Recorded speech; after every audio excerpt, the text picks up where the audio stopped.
All right, what's up, everybody? Hoang Zero here, and today I have the ninth place at the June 1st regional, QiQi, who actually topped with Ulforce, which I don't think anyone saw coming, and they were also my final opponent in round 9. If you want to do an introduction. Yeah, thanks, Hoang. Appreciate you reaching out, even though I'm only ninth place at this tournament. But no, it's a real pleasure. I honestly think it's weird that we had even a round nine, so a Yeah. ninth round. So I'm glad you did win because that would be didn't make any sense if to be bumped out at first. But no, it was a lot of fun that tournament, the first BT16 tournament, and honestly, I'm just happy that this deck is still playable. BT11 deck really. I think you're probably the only person in all of like North America and arguably the rest of the globe that can still make this deck relevant in 16. And I have seen like countless comments that are like, "I need the All Force list. Where's the All Force list?" And so, really happy that we can give that to the people, right? Absolutely. I mean, honestly, a part of it too is I always try to make like the invite's nice, but I actually just want to make the top 16 pie chart so I can give other All Force fans some cope. Because it's tough, right? Because you're right, this deck doesn't really show up that often, Mm-hmm. and for that reason, people need ideas, right? To for what's working for others. Yeah, I will just also. Oh, sorry, I was just gonna say one other yeah. thing. BT15. I know this is BT16 now we're in, but I think this deck was kind of relevant in BT15 as well. I Mm-hmm. did win the most recent online Ultimate Cup with a very similar list. Of Mm-hmm. course, no BT16 cards, so it's always kind of the same state. It's always kind of playable in every format so far. The only thing I want to say, and because I have you on call right now, is I Yep. I was so convinced you would single handedly convince me this was like a tier 1 deck in BT 14 because you just kept winning with it. I was like, dude, there has to be like Mirage isn't doing shit in 13. Old Force is like topping constantly because of you. And so I put it in tier 1, and then like you like didn't play in 14, and I was like, what the hell, man? My bad. I ruined your tier predictions, and this is why Huang doesn't put all force on the list anymore. So my bad. All right. But No, but yeah. Memes aside, if you want to go ahead and get started with the deck yeah, profile, yeah. absolutely. Let me walk through kind of Mm-hmm. each card type, each individual pick, so I gives kind of everyone a general understanding of what the reason I'm playing it. So the Mm-hmm. first off is just even the eggs. For Wanya, no Buka. I tried Buka even when it was at 4. I hated it. Jamming is nice, but one of the things that people often associate all force with is high rolling, like jamming, breaking all security on the first move out. And that's really not how I play all fours. I think you're really kind of playing it to the matchup. And to do so, you need to see cards. So anything that draws me cards, I value very highly in this kind of deck. And I never want to see Buka. So that's it. With Wanya, the only consideration is you need to be conscious of the Mirage matchup Mm-hmm. because Wanya will almost always be live. But even then, you can still play around it Okay. in a few ways. And on the rookies, EX1V, I mean, he's just here because he gives me a memory. It feels really the weakest inclusion in the deck. I really wish we had a better Vmon for this deck, but all the Vmon love is with Imperial and with armor right now, so not much luck there. The memory is still important though, especially because, and I'll talk about this later in the list. There are less memory inherits now, so this is something you want to see consistently in a stack. The Warp V, this is something, same reason as Wanya. The inheritable is very relevant for drawing cards, especially early. Usually your game plan revolves around I want to say the second promotion. The first promotion is usually just to help draw cards. And then the warp though is you need to be extremely conscious when you play it with this deck with the warp. If you think your opponent, and it's very telegraphed with a lot of decks when they make megas, so like armor, it's very obvious when you're pressuring them, they're going to want to make a Magna X. Well, then you definitely need to think about what rookie you're putting in raising for the following turn and to play around the warp because the warp is very easy to enable nowadays. So And so I actually I wanted to don't ask a get a lot question. of comments. Oh Oh, yeah. yeah, go ahead. So there's also the new promo Vmon, right? The one that came with the Ukomon starter deck and everything like that. Yep. And so that one also gives you card draw. Or it's like dual color, right? It's Only dual color. never Only mind, dual never mind. color Yeah, card yeah, draw. yeah, yeah. Okay, okay. Yeah, so it'd only be enabled on specific fours. And I did think about it. Let me tell you, I have like 5 different other all fours lists in my mind right now, but this is the one that I had the most chance to practice with. Mm-hmm. The problem with that VMon is that it only discounts into free types, and even though Gold V is an armor, it is not a free type. Oh yeah, you're right. It is strictly Yeah, vaccine, huh? yeah, that's Yeah. why he's playing the yellow vaccine deck, Mm-hmm. and so. Did think about it, but this is not consistent enough All on that right. front. And then this Vmon is just must play. It does everything. It's a searcher. Every deck wants its own searcher. That's a stack deck. But the inherit again, the memory is super relevant. And there's additional value in this card now to be discussed again later in the deck. But just auto play must 4 of. Nothing really more on that. Hybrids. I mean, barring ruin mode, which Hoang showed me very, very clearly, are usually your way to represent an all force very easily, even once your board gets cleared. Because sometimes it will be board states where your board's going to get Hades floors or raid into, and there's nothing you can do to protect your stacks. And so hybrid is what allows you to, even at just 5 memory, very easy to achieve with trainings or boosts, or even a few combination of tamers. A hybrid is what allows you to make an all force out of nothing. So that's why it's there. And then jamming as well. It putting an inheritable is super relevant for this deck. Yeah, I think one of the interesting things that you were doing in our game yesterday was you were constantly putting back memory Vmon, and you were generating so much additional memory, and you were choking me like at one very consistently because you would Evo Lana shove this Vmon and then like drop 2 cost high, and then I'd be like, wow, that was kind of nuts actually. Yeah, so you got to be really flexible with that, but it's nice because you don't have to do it, right? And so that's what it all just comes down to. You have the choice. So you got to be very conscious about that. Gold V, this is the newest inclusion. I've never played this card historically, but there are a lot of things I'm learning with this card. So the first is it was intended to help against the Nume matchup, picking off 2Ks, freezing 6K or lowers, helps stem aggression. Sometimes it's not enough, but I mean, it's the best choice you've got for that, and it really is the replacement to the what people would consider the kind of the OG V-Draw for this deck, which is gaining you another memory inheritable. So it's really just format is faster in many ways because of Nume, and so this card helps to keep things under wrap. But the other really interesting interaction with this Gold Vidra that did come up is that if you play this Gold Vidra, you get 2K whatever, maybe their board's empty, and you put Arena on it, so it's a blocker evade. If they suspend this thing, you're activating the when digivolving on your opponent's turn. And so you're giving it minus 2K to something and freezing a 6K. So against the Imperial matchup, if they make Pyodramon and they suspend this thing, their Pyodra cannot attack. Wait, that's actually insane. I didn't even realize that. Wait, that's actually so smart. What? Yeah, so normally Pyodramon is like that card, any card that says you cannot suspend is like a GG moment for Ulforce. So Gold Vidra actually helps to save yourself a little bit that way by buying yourself a turn. And it's really, if they're playing Pyodramon, I'm pretty sure the suspend is mandatory. So they cannot play around that. Wait, that's actually so smart. Oh, all right, you keep cooking. What the heck?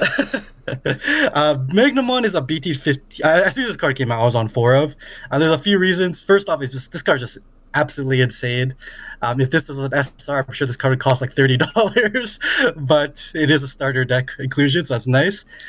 There's just so much removal, especially in the with aces, with Nume. There's so many things that this thing will just bounce by itself. Even like Garuda Ace is a very common example, and so often pays for itself that way. The security effect, because this list is already super tight, people decks always tend to want to run like 1 or 2 bombs. This deck is a bomb. Luga hits this, their turn passes. This card feels very unfair in a lot of ways, and it is pretty much the biggest reason that I have been on consistently Vmon base to play for this card. Because otherwise, I would probably try other rookies. But this card's just feels that unfair. Yeah, and there's some additional spice later on. I was about to mention that spice, but if you want to hold it off, we can hold it off. This Arrow V, super important. I think in the current game, I would always play 4 of. Adds your tamers, but actually every part of this card is super relevant. Inheritable, refreshing arena, super important, especially for turns you're not going for OTK. But most importantly, it's being able to have your body suspend without attacking. Especially again in the format where there's so many aces, being able to remove the represented ace before they actually do it is super huge. And I mean, not ideal, but it does happen, occasionally where there are turns where you're given like 8 or 10 memory for whatever reason, option, having judgment, something like that. You could just play this card, suspend, and then go into your all fours and bounce something. Because it is not a one digi, but just the main effect. Yeah. This is just, it's an Arrow V, honestly. So it is the 5th kind of filler level 5. It does come up, right? It does what you want to do. It jams a safe check, and then you can go into your all fours. It's less good for the reason I kind of described, because you're kind of forced to attack. They put it suspended, but the sec +1, sometimes you're put against the wall and you just need to kind of Hail Mary it and just try to OTK them, and this card allows for that. So I actually had a couple of questions in regards to like your level 5 absolutely. lineup. So you're playing 5 level 5s, which I don't think anyone's gonna argue is a very low count. Do you find that it's enough? Yeah, so I can comment, because I got this comment for like the last year and a half, because I think since I've been playing this deck, I've always played 5 level 5s. I think it is enough, and my reasoning is I'm playing 6 megas, and if I don't see my mega, I'm gonna lose anyway. So it's the same like percent of chance of seeing it as my 5 and 6. So if I don't see one of them, the game is unplayable either way.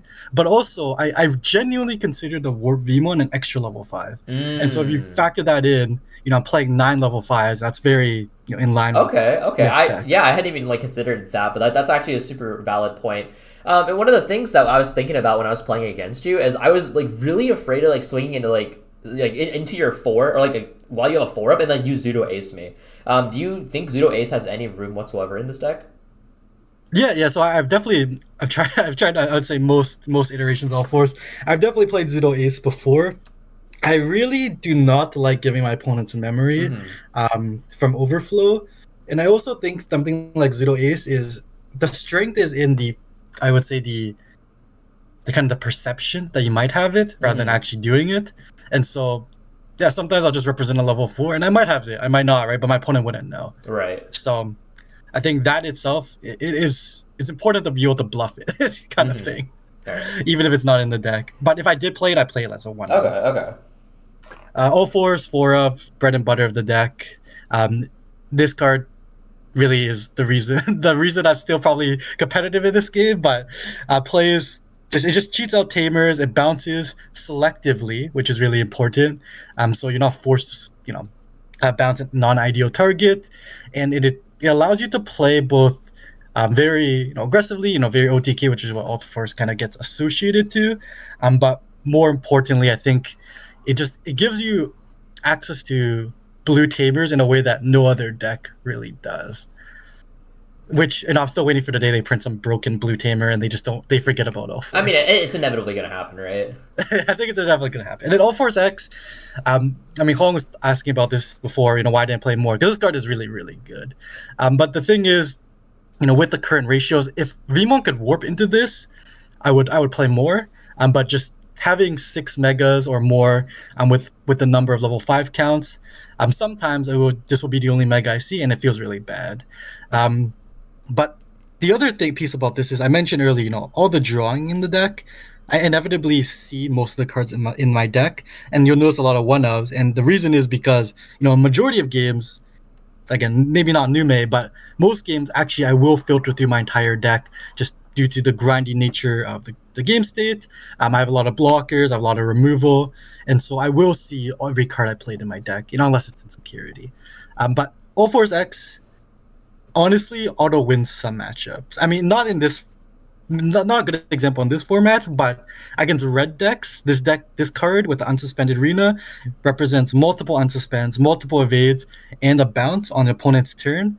And so that itself, it really just kind of, in the same way that Ruin Mode kind of does so, it makes your opponent waste a turn while this card's on the board. And then, the last inclusion, seems a little bit weird, but I had to play a BT16 card in the BT16 format. But this card actually did come up quite a bit yesterday. Against a lot of decks that I mentioned, a lot of decks do very unfair things, Imperial, Armor, and when it comes to protection, or when they're setting up their OTK turn, even against Luga, sometimes I just need to buy a turn, and Magna X does this. This card it's really just there to leverage my existing level 4s. I'm already playing 8 armor forms, so the effect to enable is very easy. But even evolving into this over a 5 is actually pretty seamless. So for example, if I have like an EX1 Vmon into an armor, like a gold Vidra, and I evolve into an Arrow V, I suspend it to add tamers. And let's say I don't have my Ulforce. If I evolve into this, it will unsuspend itself, so still active blocker. if I'm still keeping turns somehow, maybe because of the EX1Vmon memory or from Rena's because it is unsuspending, I can keep turn and swing over that way. And so, yeah, the deck actually the card plays pretty seamlessly. And of course, you can always just evolve over the Magna as well if it's presenting itself. So I showed up. It's pretty good. I could see a world where I play 2 if the format demanded it, but for now, I'm okay with the 1 of, for same reason as Ulforce X. I end up seeing it. 3 Davis, I've seen Liz play less. I think really the same thing. Adds cards. If you don't see your stack, you're going to lose. So that's why this card's at 3. I want to see at least 1 of every game. So that's that. Sora, Matt and Sora. A lot of decks right now draw a lot of cards. The 5 memory is a very important point for Ulforce because it allows you to go from rookie to mega. 2 for evil, 3 for level 5, and then you go into your mega. So that's the reason for that. But even against Nume, I think it came up against you, Hoang, where you're able to bounce the small target and the big target in one go. So for a little bit of a different example, but if they have a memory blocker, for example, and you're unsuspending with your Ulforce, this can bounce the memory blocker, then Ulforce can choose something else, and you can gain all your memory that you want. Yeah, I in our match yesterday, I thought my ruin mode was safe because I had some like fodder on the board against your Ulforce X. Yep. I didn't realize Matt and Sora was like when it just becomes unsuspended. I always associated with like when attacking like proc because that's generally when most unsuspends happen. Right. Yeah. So getting my 3 bounce into like my ruin mode getting bounced, which then triggered Valkyrie overflow. I was like, oof. Yeah, definitely catches people off guard, but definitely 1 of because you don't want to see it too early because you're not going to get the memory from it. Davis Ken, this card was a new inclusion, but one that actually I think overperformed and it performed as I expected it to. So this card does a lot of things that are very unfair, and the first is you get to reuse your Vmons, you're searching, and the matchup is a little bit slower. This deck wants for turn 1 plays, and playing this turn 1 is great. With this card and a Davis as well, 4 memory is also a really important point for Ulforce because it lets you warp into from rookie to mega for 4 memory while keeping turn.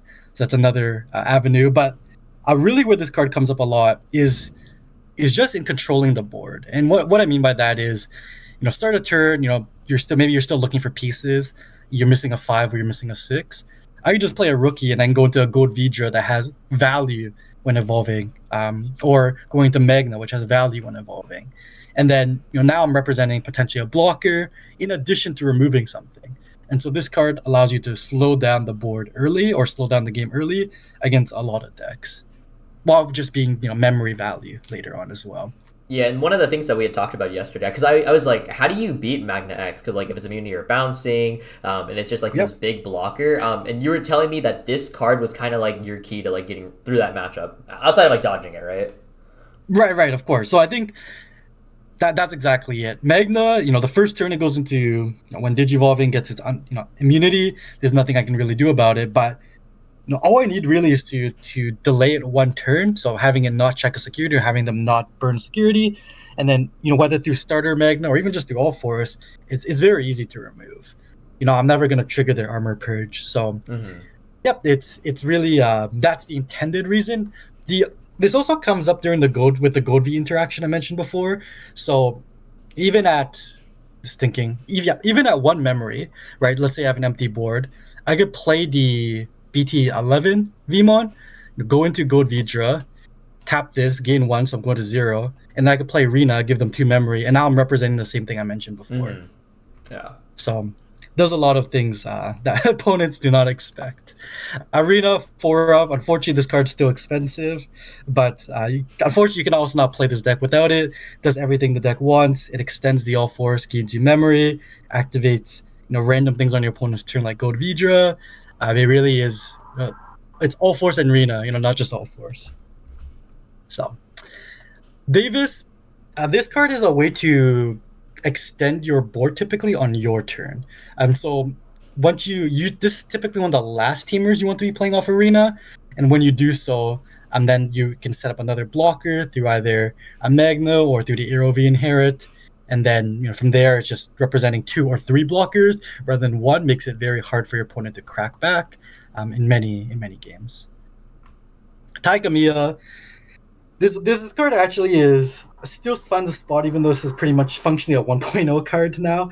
But It's the 1K DP matters a lot. Sometimes you're staring down a board against like Fenrir, for example, and they have a bunch of suspended 12Ks.